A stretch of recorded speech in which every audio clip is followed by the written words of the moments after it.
Do you like the Dreamcast? I love the Dreamcast, and that's why I'm on a mission to complete every single game on the system. There are almost 300 English language releases, and I want you to join me on my adventure to completing them all. The games are chosen at random, and last week we looked at 102 Dalmatians, a commendable 3D platformer for kids. This week, this ain't for kids, this is Marvel vs. Capcom Clash of Superheroes. You know who are superheroes? My Patreon supporters. Yes, thank you for your support. They get lots of nice perks, which you can see via the link in the description, including, but nowhere near limited to, watching these videos earlier than everyone else. Go check it out. I think it's worth it, at least for the lower tier. So, it's an arcade game. It's a fighting game. It's my worst nightmare rolled into one. And yeah, there are quite a few fighting arcade games on the Dreamcast, and all of them so far have been quite the hurdle. But nothing like Marvel vs. Capcom. This made me consider giving up the whole thing, and I've said that a couple of times already, and I will continue to say that probably in the future. I'm just really bad at games, but this, oh my god. Usually with these, I've gone through the arcade mode with every character. I did it for Last Blade 2, Street Fighter, Fighting Vipers 2, and my initial plan was to do the same here. But that didn't happen exactly. Let's get into what happened. Also, just a warning, if you have epilepsy, this may not be the video for you. So, Marvel vs. Capcom Clash of Superheroes is actually the third game in the supposed series, much to my surprise. X-Men vs. Street Fighter was the first, then Marvel Superheroes vs. Street Fighter, then Capcom. They realized, hey, we got more than just Chun-Li in our catalog. Let's add random characters and say it's Capcom against the superheroes.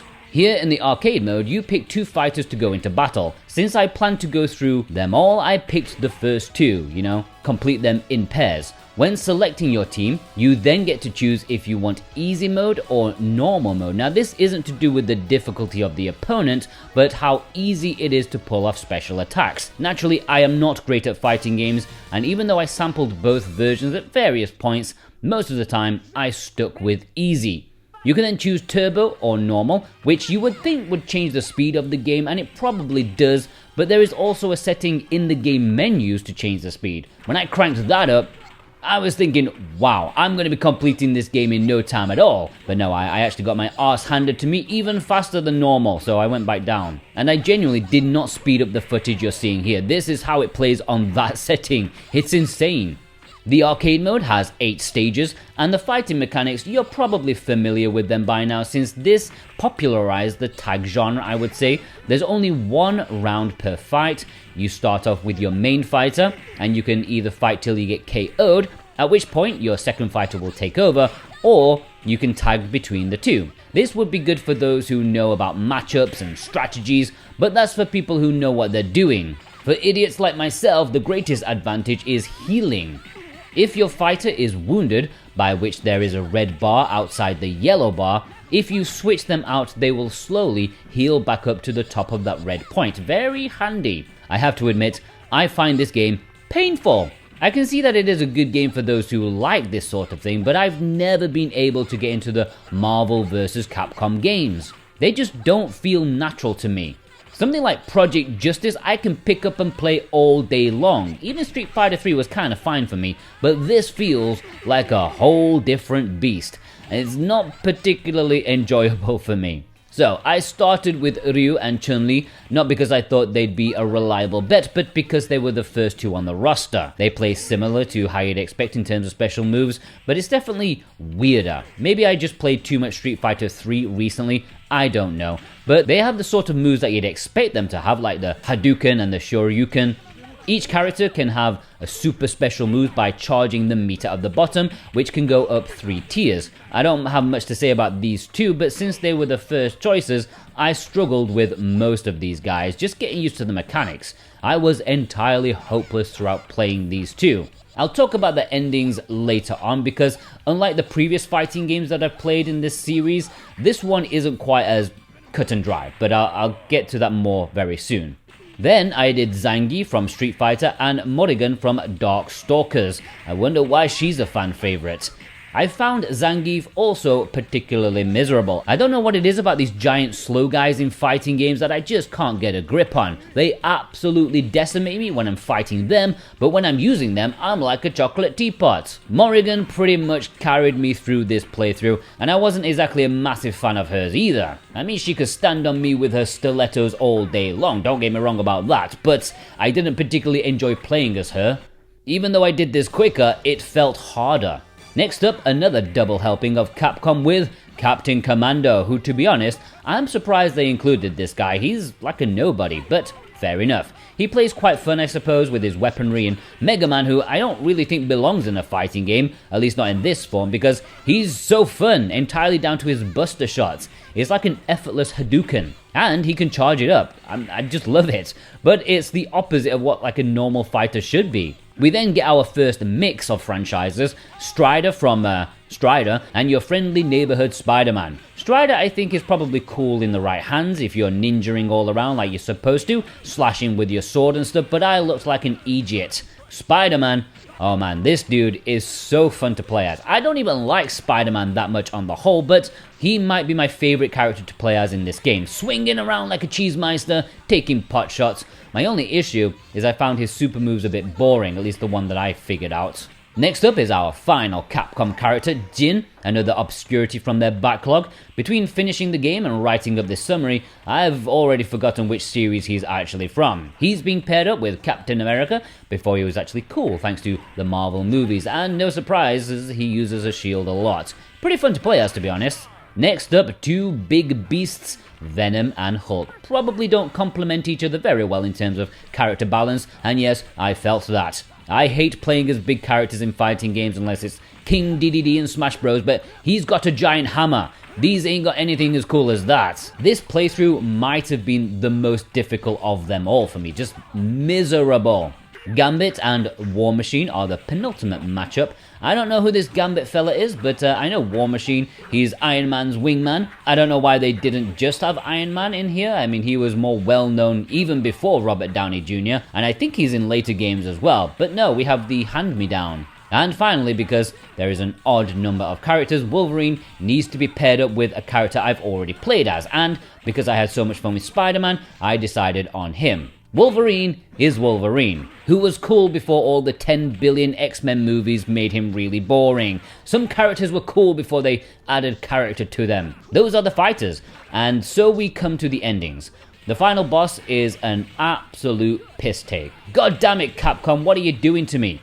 Onslaught has 2 stages, and fighting him consisted of at least half of my playtime with this game, trying over and over and over again. He absolutely decimates you. Ain't no rest with this guy around. He even transforms into other characters at times, which is frankly the biggest relief you can get. Still kicks you in the balls though, and after trying and trying with my first couple, Ryu and Chun-Li, I finally managed to get the finishing blow on him.